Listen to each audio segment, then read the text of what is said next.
दीप मडके, नितीन पाटील, अजित खोत, दिलीप सावंत, अमोल पाटील, राहुल पाटील, गणेश जगताप, अमोल माकोडे, युवा सेनेचे ईश्वर शिंदे, संतोष जगदाळे, अमोल जाधव, भरपूर नाव आहेत. कसं आहे, कुणाचं नाव राहिलं तर पुन्हा ते लगेच चेहरे वारक करतील, त्यांचं लक्षच लाग. आपल्या सर्वांच्या तर्फे त्यांना धन्यवाद देतो, त्यांचं अभिनंदन करतो. आज ह्या शेतकरी मेळाव्याला संबोधित करत असताना आपल्या महाराष्ट्राला बहुमत नसताना 40 वर्षाची सत्ता नगराध्यक्ष मकरंदराजे निंबाळकरांना केलं. 1100 मतांनी निवडून आला, त्यावेळेस भाजपचा उमेदवार होताच ना. आणि म्हणून ज्या पद्धतीनं पक्षातील काही लोकांनी, पक्षातील काही नेत्यांनी आपली अवकात न आज पाय टाकायला जागा ठेवला नाही तुम्ही त्या ठिकाणी, ही सुद्धा एक नीती आहे. ही चाणक्य नीती असते. बोलवापर्यंत तुम्ही मूर्ख का निघाले, का तुम्ही जाणून बुजून मूर्खपणा स्वीकारला, हा माझा सवाल आहे. मी असतो तर काय केलं असतं? युती पहिल्या दिवशी धुडकोन लावून 1+1=41, 41 होते. माझा शिवसैनिकाच्या रक्तात लढवायापण आहे, लढाईचा गुण आहे. यश अपयश आम्ही नंतर बघतो, त्याचा कधी मुलाहिजा आणि त्याचा हिशोब माझ्या शिवसैनिकांनी केला नाही. कारण बाळासाहेबांचा शिवसैनिक हा निवडणुका जिंकल्या पाहिजे, सत्तेत गेला पाहिजे, ह्याच्यासाठी कधी 60 वर्ष लढला नाही. ज्या ज्या ठिकाणी अन्याय होतो त्या ठिकाणी माझा शिवसैनिक तळ हातावरती सिद्ध करून पहिला उभा राहतो. हा बाळासाहेबांचा शिवसैनिक, सत्तेसाठी तो जन्मलेला नाही. आणि म्हणून बाळासाहेबांची शिकवण कुठली शिकवण आहे? 80% समाजकारण आणि 20% राजकारण, ही भूमिका बाळासाहेबांची आहे. आणि मग मी असं म्हणेन, प्रश्नचिन्ह उभा करतो हे आपल्या इथल्या नेत्यावरती. तुम्ही 80%चा विचारच करत नाही, तुम्ही फक्त 20%च्या मागे लागलेला आहे. आणि हे मला मान्य नाही. माझं पहिलं ध्येय 80% आहे, पहिलं ध्येय 80% आहे. आता सगळ्यांनी सांगितलं, हा बंद पडलेला कारखाना चालू केला, तो बंद पडलेला कारखाना, 3 कारखाने बंद पडले होते ह्या जिल्ह्यातले, 3ही चालू केले. ह्याचा परिणाम काय झाला बघताय तुम्ही. आज 5-6 हजार टनांना हा कारखाना सुरू झाला. आज शिवशक्ती तो 2000 सुरू आहे, नरसिंह तो 2000 आता सुरू आहे.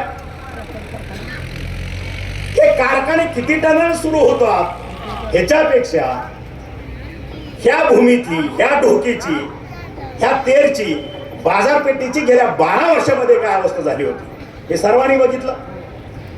ओस पडलेला भाग होता ह्या ठिकाणी.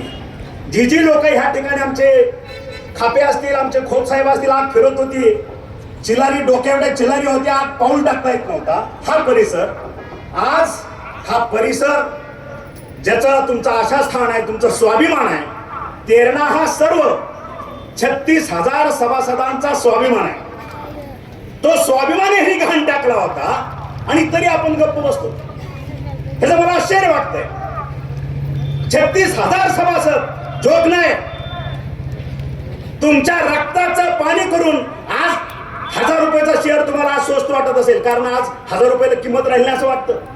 पण ज्या वेळेस ही निर्मिती केली, 1000 रुपयाची किंमत काय होती तुमच्या बाप जगाला माहित होती. 1000 रुपयाचा शेअर घेऊन आपल्या लेकरा बाळाची तोंड बांधून ह्या ठिकाणचा शेअर घेतला आणि हे पैसे उचलून पुणे मुंबईला लावले. आणि हे जी अवस्था, 400 कोटीचा कर्जबाजारी करून हा कारखाना बंद पाडला, तीच अवस्था DCC बँकेची आहे. मगाशी सांगितलं खोत साहेबांनी, पूर्ण दिवाळखोरीत बँक नेऊन टाकली. कधी प्रशासक बसेल ते माहित नाही, या महिन्यात बसेल का पुढच्या महिन्यात बसेल, ही अवस्था बँकेची. तीच अवस्था आपल्या दूध संघाची. ह्याचा अर्थ काय झाला की कुठलाही सार्वजनिक सहकारी संस्था हिने मोडून खाल्ल्या, स्वतःच्या लेकरा बाळासाठी वापरल्या आणि माझ्या लाखो शेतकऱ्यांना देशोधडीला लावला. ही ह्या औलाद आहे. हे ऐकायला गोड वाटतं, बोलायला बरं वाटतं, कोणीतरी बोललं पाहिजे, ऐकणाऱ्याला गुदगुल्या होतात, हे सगळं ठीक आहे. मग ह्याच्यातनं तुम्ही आम्ही काय शिकणार आहोत की नाही, का फक्त ऐकून घ्यायचं? जाताना गाडीत चर्चा नाही. भारताची आराध्य दैवत आई तुळजाभवानी माझ्या माता भगिनी, माझ्या लाडक्या बहिणी ह्या ठिकाणी बसलेल्या आहेत. काय पावित्र्य असतं. नवरात्रात आपण किती कडक त्या ठिकाणी भूमिका घेतो. शिवता होऊ नये, हे होऊ नये, किती काळजी घेतो. आणि त्या गाभाऱ्यात आज ही कुठली घाणेरडी लोक जाऊन तोडफोड, 4 पैसे खायचे, भ्रष्टाचार करायचा, ती गोष्ट लावून धरायची. आणि काय केलं आमदारानं, तर त्या मंदिराचं सुशोभीकरण केलं. अरे छत मारायच्या तर बाहेर कर ना, गाभाऱ्याला कशाला हात लावतो. ते पवित्र राहणार आहे का. ते जे काही शक्ती आहे ती शक्तीपीठ आहे. त्या शक्तीपीठाचा आदर केला पाहिजे, तो पावित्र्य राखलं पाहिजे. आणि त्याला कुठेतरी ठेच लागलेली आहे. हे सर्वजण एकदा परत आत्मचिंतन करण्याची गरज आहे. हे वास्तव आहे. मी पालकमंत्री असताना 2 वर्ष फाईल माझ्याकडे पेंडिंग होती. मी एकच सांगितलं होतं, जे काय करायचं ते करा, मी मान्यता देतो, फक्त गाभाऱ्याला हात लावायचा नाही. कारण आमच्या निष्ठेचा प्रश्न आहे. आमच्या देवीचं ते आदर स्थान आहे, सिंहासन आहे. त्या ठिकाणी आम्ही कुठलीही शिवत होऊ देणार. ते सोडून सगळं मला मान्य. ते केलं नाही, मी सही केली नाही. आणि आता ज्यावेळेस 24ला सरकार पुन्हा बदललं, नवीन सरकार आलं, आमचे सीएम साहेब गेले, नवीन सीएम साहेब आले त्यांच्या पक्षाचे. 8 दिवसात फाईल मंजूर करून काय गुलाल उधळलं, काय केलं, ते पावित्र्य नष्ट करण्याचं पाप ह्या लोकांनी केलेलं आहे. त्याची फळं मी अध्यात्मातला परत एकदा सांगतो, त्याची फळं हा परमेश्वर त्यांना दिल्याशिवाय राहणार नाही. चांगली का वाईट तो परमेश्वर. इतकी विटंबना हे मान्य नाही ना. त्याचं कारण काय, मला परत एकदा राग येतो आणि तुमच्या चेहऱ्यावर वाईट वाटतं. कारण ही रजाकाराची अवलाद अशी कुठली गोष्ट आहे की त्याच्यामुळे तुम्हाला त्या माणसाचा तुम्हाला त्रास होईल.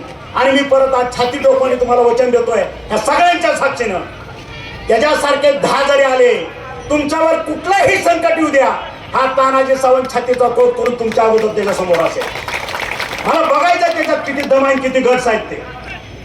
कारण ही जनता आहे, ही जनता जनार्दन आहे. खरं सरकार हे आहे. आज मगाशी सांगितलं आमच्या तालुका प्रमुखानं तुळजापूरच्या, खोट्या केसेस करायच्या, 8 टाकायचं, ब्युरोक्रेसीला काहीतरी सांगायचं, त्यांना हे करायचं, तहसीलदारला काहीतरी सांगायचं. परवा 2-4 दिवसापूर्वी ह्या धाराशिवचा एक पत्रकार, त्याला 8 टाकलं फोन करून. आणि म्हणून प्रशासनाला सुद्धा मी आज सजग करतोय. हा तानाजी सावंत आहे. 2-2.5 वर्षाची कारकीर्द माझी बघितलेली आहे. गाठ माझ्याशी आहे.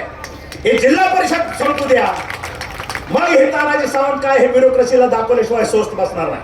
जनतेवर जर अन्याय करणार असाल, ज्याच्या पगारी तुम्ही खाता, ज्याच्या रक्ताच्या पैशातून तुमच्या तिजोरी भरतात आणि त्या तिजोरीतून तुमच्या पगारी होतात, त्यांना जर त्रास द्यायची मानसिकता तुम्ही ठेवली, राजकारण करत असाल, त्याला योग्य पद्धतीनं जाब दिल्याशिवाय तानाजी सावंत स्वस्त बसणार.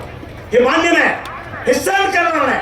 आणि म्हणून जर कोणाला घमेंड असेल ना डोक्यात, सत्ता माझी आहे, सत्ता माझी पण आहे, माझा मुख्यमंत्री आहे, माझा बी उपमुख्यमंत्री आहे, आणि त्याच्याही पुढचं आम्ही रक्ताचे शिवसैनिक आहोत, कडवे शिवसैनिक आहोत बाळासाहेबांचे.